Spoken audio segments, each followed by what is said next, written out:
Most Dinde villagers in Hwange district say they are opposed to the coal mining project by Beifa Investments, but many are unwilling to speak up for fear of retaliation. About 600 families fear being displaced if the coal project goes ahead. One of them is Maurice Sebanda. At the same time, fearing that any time I can be evicted. Secondly, our grazing areas, we've got a river called Inyantuwe, that's where we get water. It's our main source of water.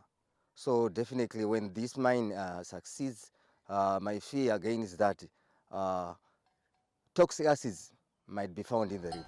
Other villagers are worried that the project will take away grazing land for their cattle and wildlife. But Beifa Investments continues with its exploration project. Zimbabwe's government says Dinde people were consulted before the company was allowed to start mining.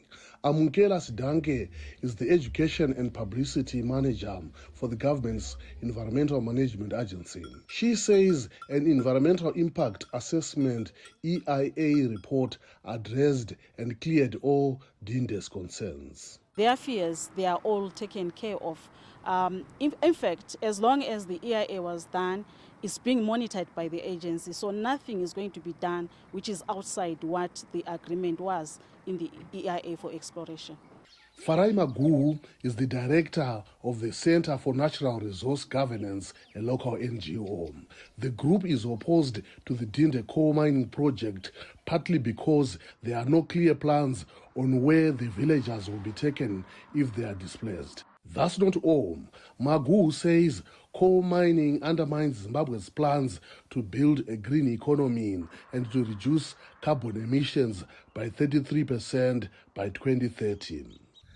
But that will not happen as long as the country continue to invest in dirty energy, as what is about to happen in Dinde. We will not allow the government to continue talking left and then walking right. Sibanda, like most villagers around here, says he does not know what tomorrow will bring. The villagers fear that more coal projects will be approved and encroach into Hwange National Park, the country's largest wildlife sanctuary.